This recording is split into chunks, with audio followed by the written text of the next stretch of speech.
Welcome, my dear guests, to the captivating expanses of my story. Chapter 10, 2208. Myra Gupta stood in front of the imposing entrance to the imperial palace. She took a deep breath and straightened her shoulders. The proposal she was about to make to the Imperatrix was bold but necessary. With determined steps, she entered the magnificent building. The heavy doors to the throne room opened. Imperatrix Sevia Heimber sat on her ornate throne, surrounded by shimmering holograms with data and maps of the realm. Myra bowed respectfully. "Your Majesty, I bring a proposal of great importance," Myra began, her voice echoing through the vast hall. Sevia nodded to her encouragingly. "Speak, Myra. Your ideas have always moved us forward." Myra stepped closer and activated a hologram of Siddhas Sim. "As you know, opening the first mining facility in our colony is imminent. A milestone for our empire." She hesitated briefly. "I suggest we travel there with a small delegation to attend the ceremony on February 15, 2208. Sevia leaned forward with interest, her piercing blue eyes fixed on Myra. "A daring idea, indeed. Explain your motives to me in more detail, Myra. What do you hope to gain from it?" "The presence of the Imperatrix would make a strong, unmistakable statement," Myra explained, her voice carrying conviction. "It would emphasize the immense importance of Siddhas Sim to our empire, giving the colonists courage and hope and showing that they are not forgotten. It would be a catalyst for their morale and zeal." Sevia rose, her sumptuous robes rustling softly as she paced the hall thoughtfully. Her footsteps echoed off the high walls. "Your suggestion certainly carries weight, Myra. The symbolic power would be considerable. But it also carries risks that should not be underestimated." She turned to Myra, her expression serious. "My absence from Kasach, however brief, could be interpreted and exploited by our enemies as a sign of weakness. That is precisely why I propose only a short, precisely planned journey, Your Majesty," Myra replied quickly. Her eyes shone with eagerness. "We could take the most modern security precautions and consider every eventuality. The Pegasus Flotilla would accompany us, a show of force and a shield simultaneously. Our stay would be short but of maximum impact." Sevia stopped and looked at the shimmering hologram of Siddhas Sim. "The symbolic power would indeed be considerable," she murmured. "Who exactly would be part of this delegation?" Myra hesitated briefly. "I was thinking of a small group. Besides you and me, perhaps Admiral Romero was responsible for the military presence and was a representative for Dr. Emma Hart.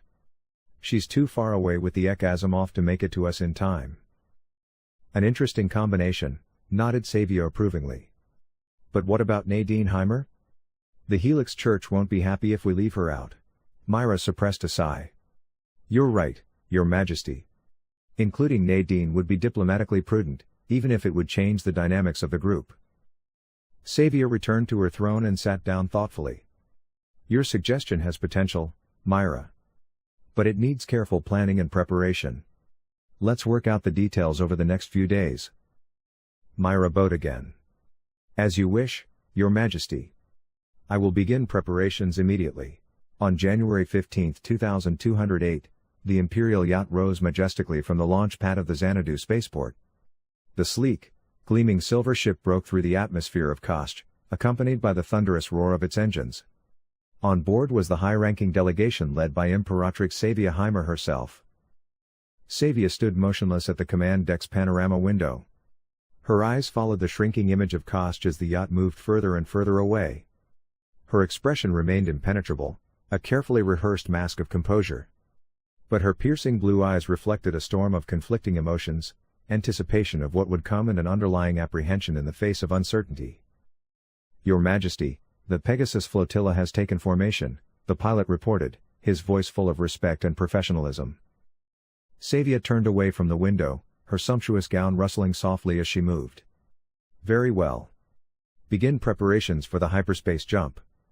Her voice sounded calm and determined, an anchor of stability amidst the excitement of the journey.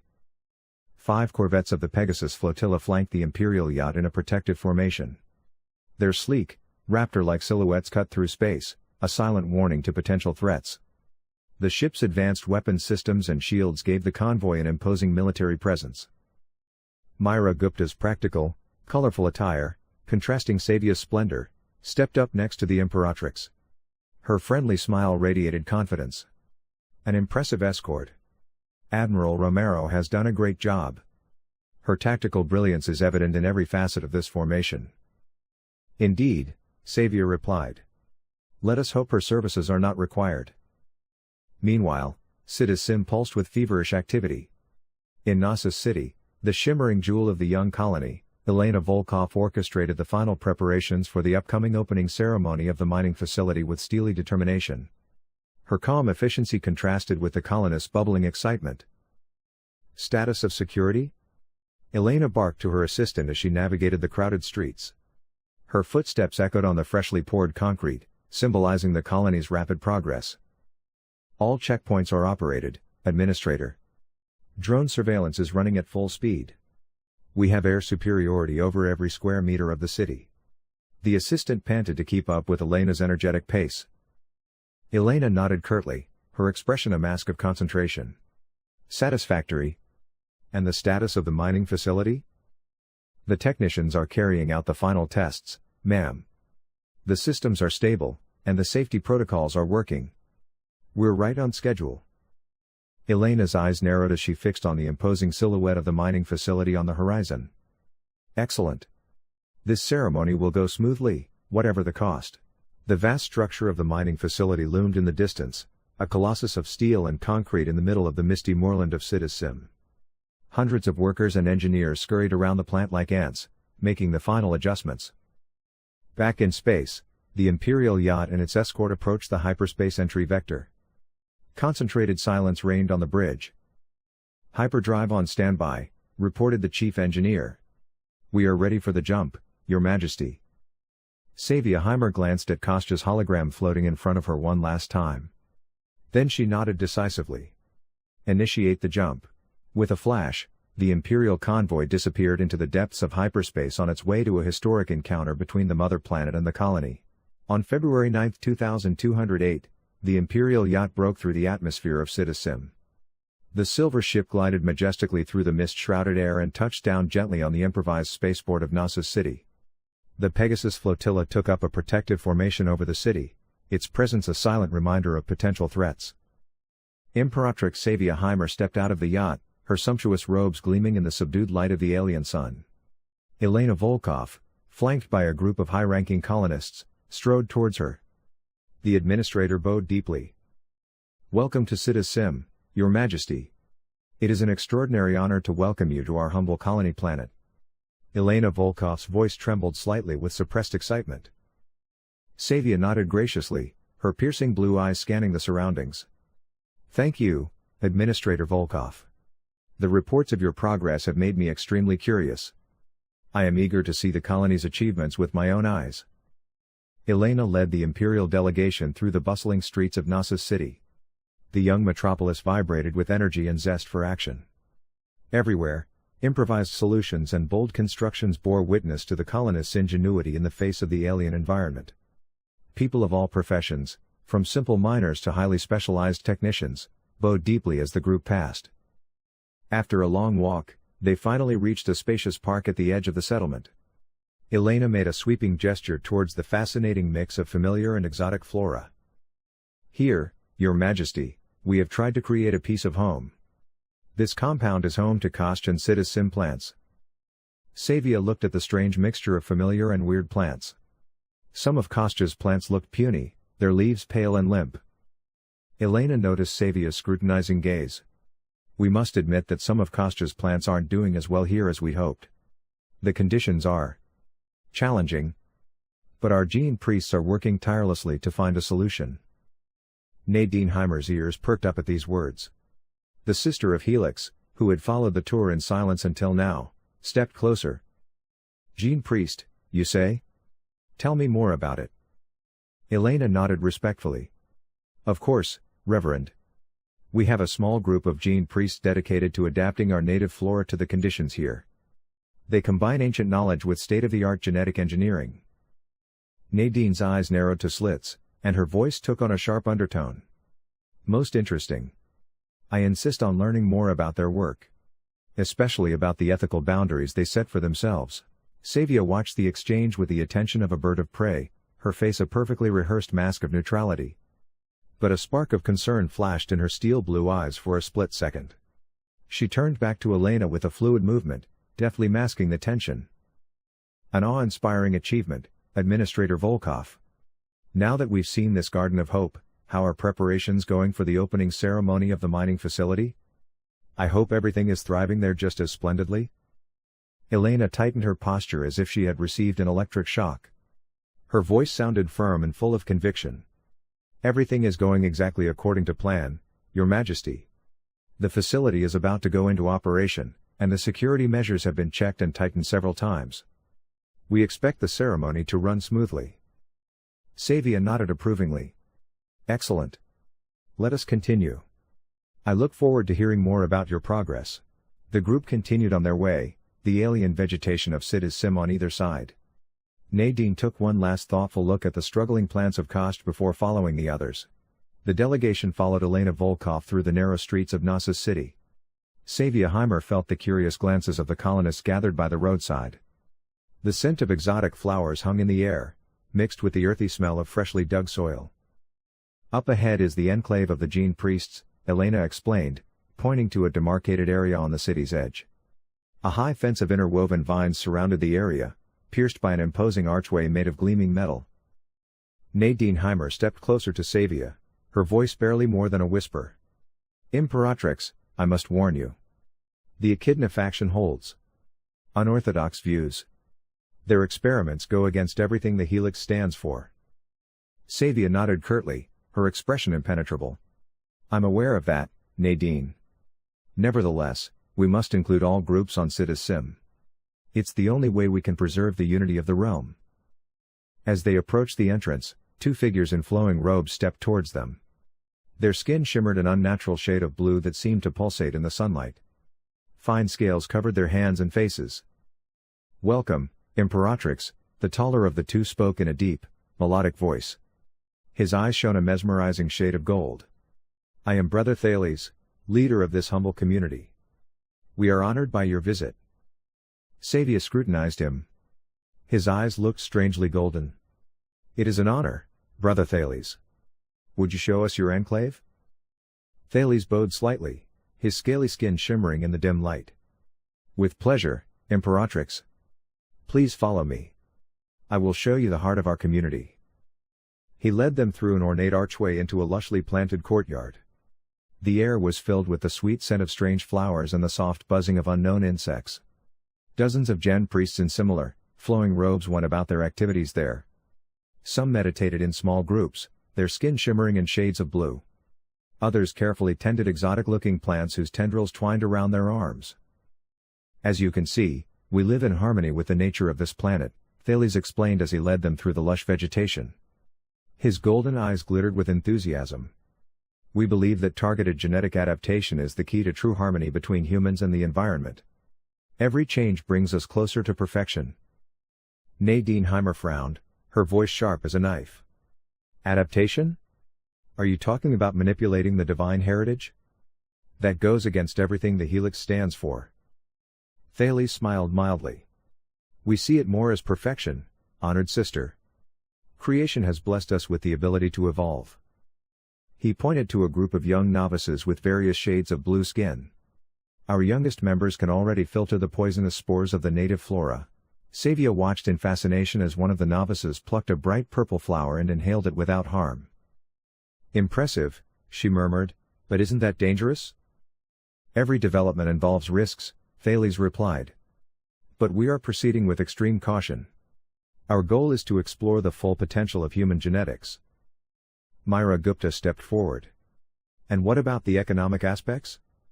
Could your adaptations be useful for mining? Thales nodded thoughtfully. Indeed they could. Some of our brothers and sisters have already developed improved lung capacities.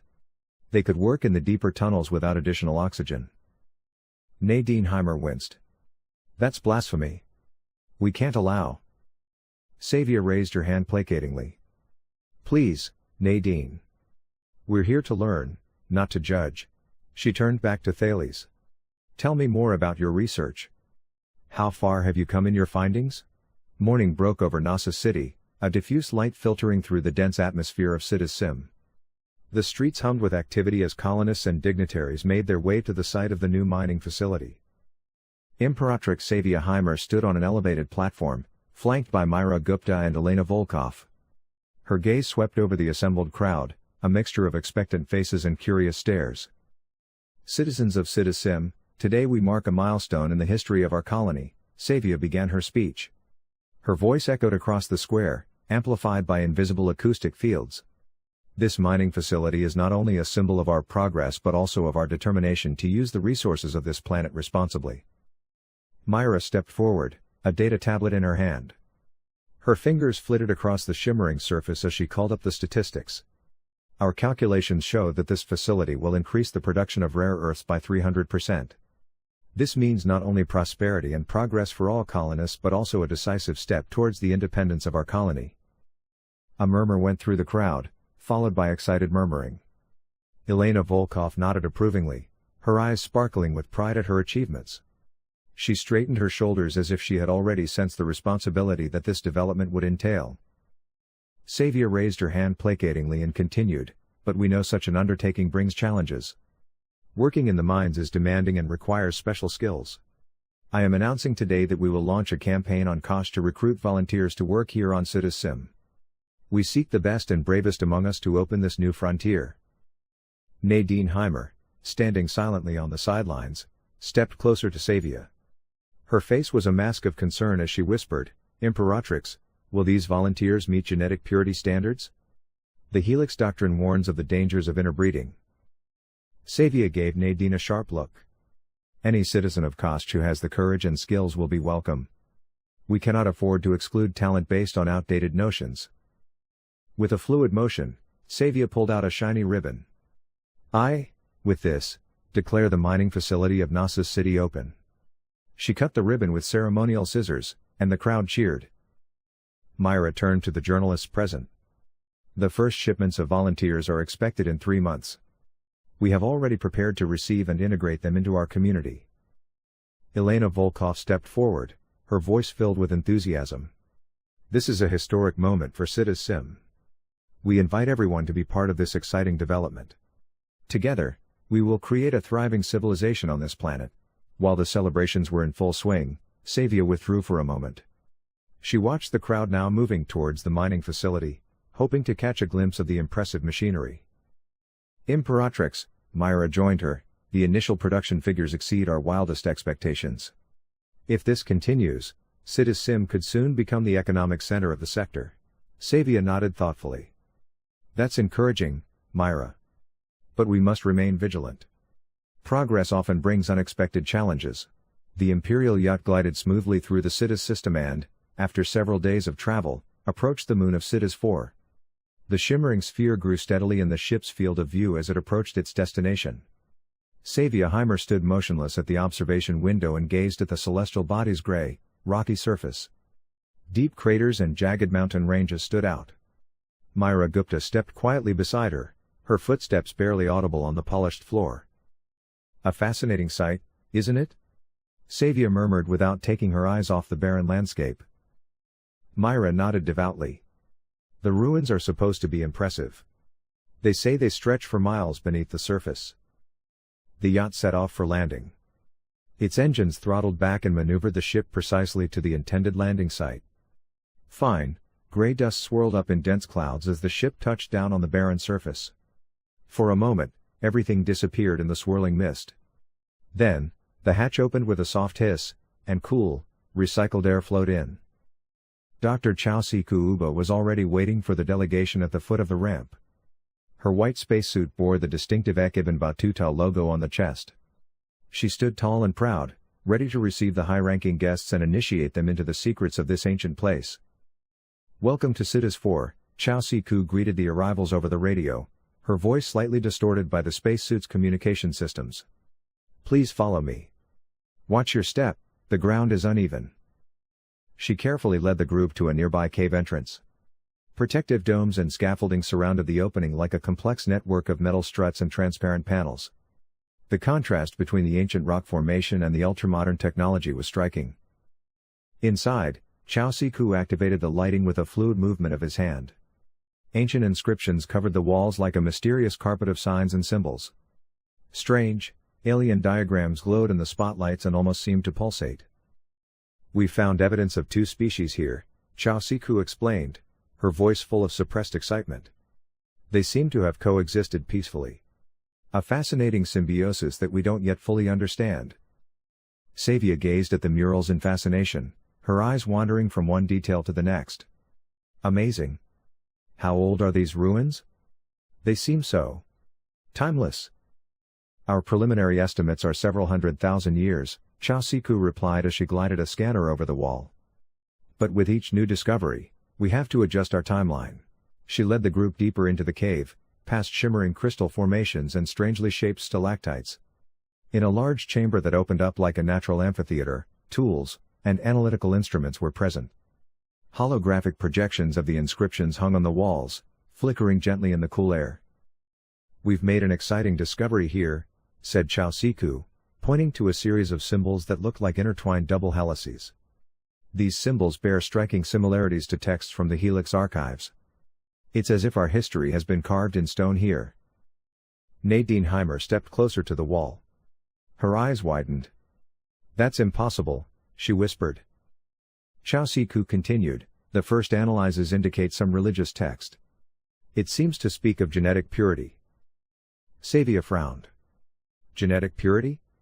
In an alien species?"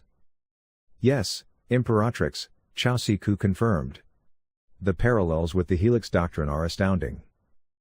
Nadine stared at the symbols, transfixed. Her hands trembled slightly. Myra looked skeptically at the projections. "Are you sure the translation is correct?" Chao Siku nodded.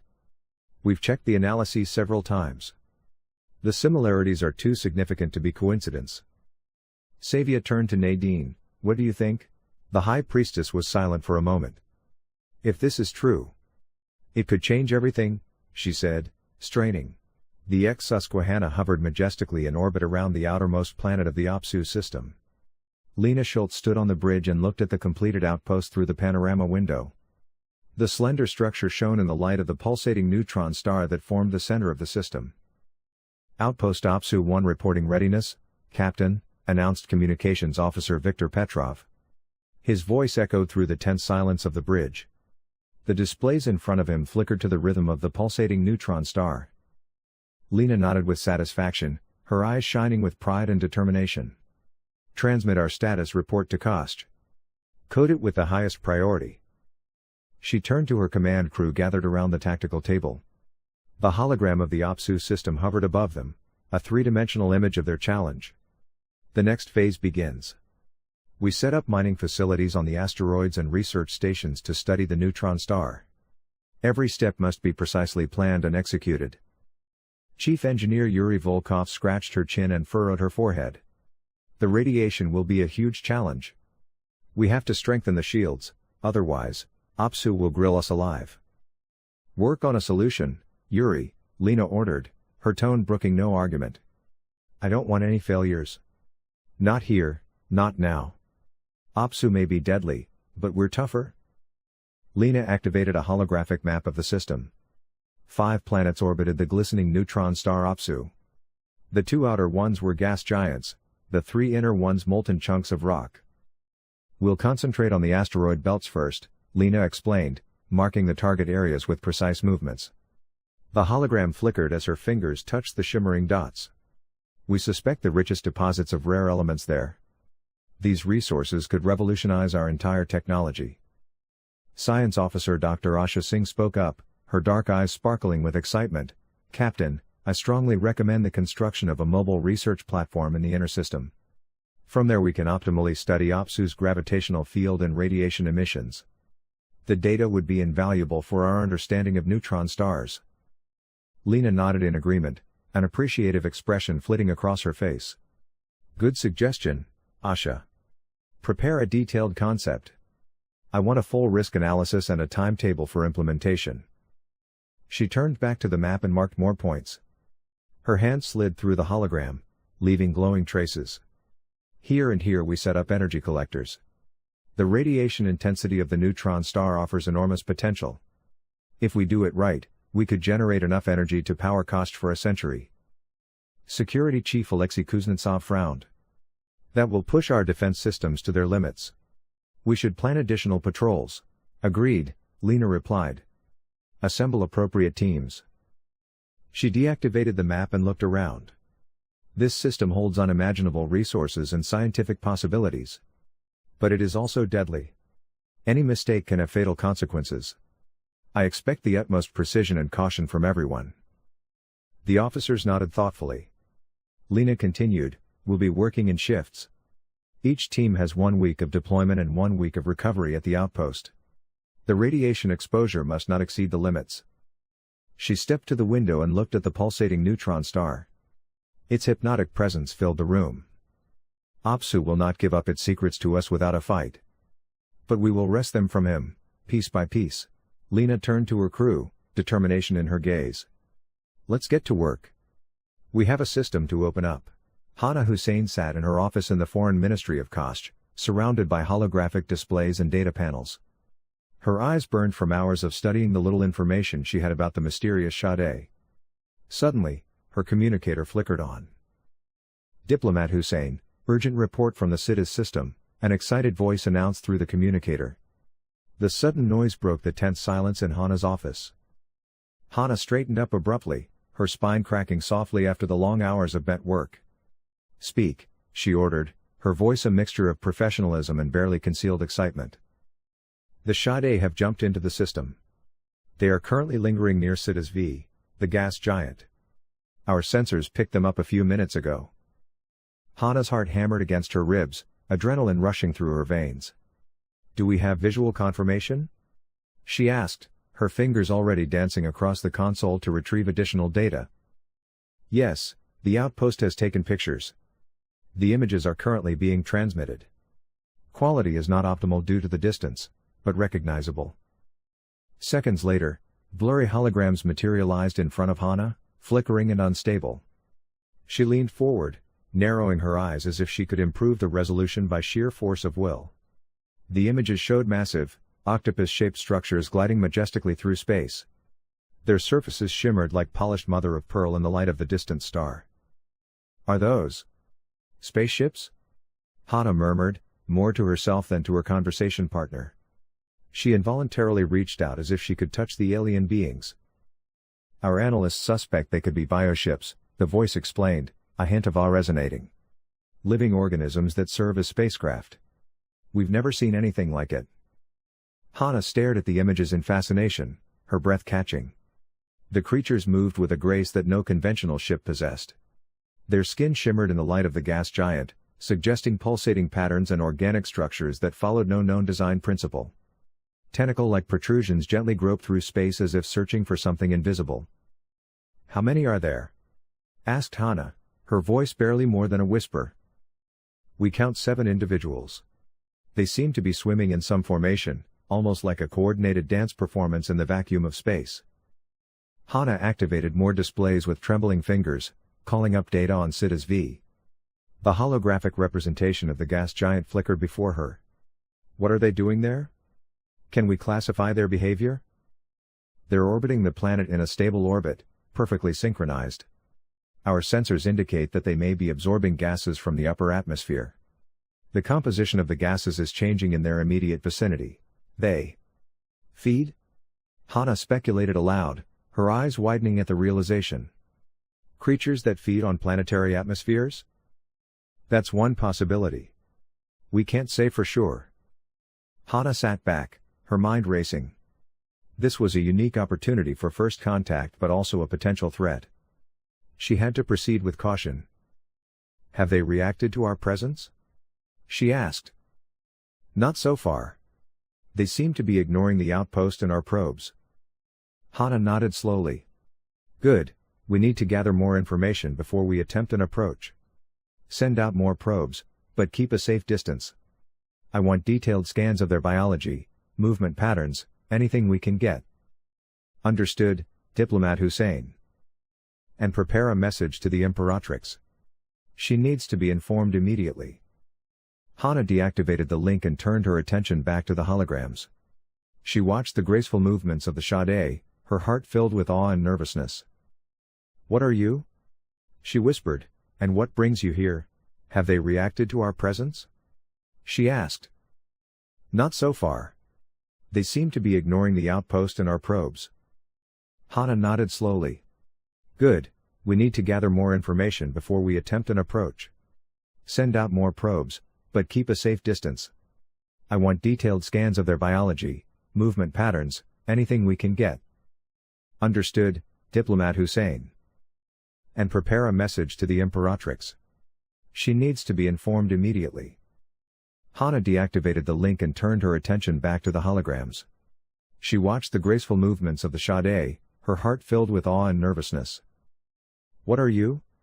she whispered, "and what brings you here?" Myra nodded contentedly, a slight smile playing around her lips. The sleek, aerodynamic silhouettes of the fighter hangars gleamed promisingly in the reddish light of the pulsating dwarf star. They would give the Pegasus Flotilla a decisive tactical advantage in this contested sector. "And what about the trading dock?" she asked, her voice betraying slight impatience. Yuri's deft fingers again danced across the glowing console, calling up diagrams and status reports. "The basic structure is already in place, Governor. We are equipping the docking bays with the latest Class A gravity equalization systems. This will significantly speed up the loading and unloading of merchant ships and increase efficiency by at least 30%. Myra smiled with satisfaction as she weighed up the possibilities opened up by the increased trade traffic. The increased flow of goods between Siddhas and Kost would bring untold benefits to both worlds. In her mind's eye, she could already see the imposing freighters, their holds filled to bursting with the precious treasures and exotic goods of both planets. The economic prospects made her heart beat faster. "Governor," the receptionist suddenly called Myra over the intercom. Her voice sounded respectful but urgent. "The Imperatrix would like to speak to you immediately. She wants a detailed progress report." Myra's back tightened involuntarily, a mixture of awe and tension running through her. She hid her nervousness with a practiced professionalism. "Establish the connection immediately," she instructed as she hastily organized her notes. The life-size holographic image of the Imperatrix flickered before her, majestic and intimidating simultaneously. Sevia's penetrating eyes scrutinized Myra with an unfathomable gaze, seeming to analyze her every move. "Governor Gupta," the Imperatrix began, her voice calm and controlled. "How are the expansions progressing? I expect precise information." Myra took a deep breath and made a flowing gesture towards the numerous displays surrounding her. "The work is exactly on schedule, Imperatrix," she reported in a firm voice.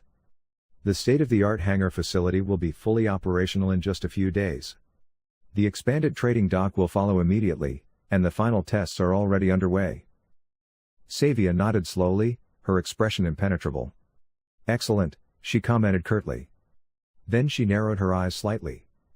"And what about the essential safety precautions? I will not tolerate any weaknesses in our system." "Of course, Imperatrix," Myra hastened to assure her. "We have increased the defense systems of the starport by a full 30%. Additional shield generators of the latest generation and improved weapon platforms are already fully operational and integrated into the overall system.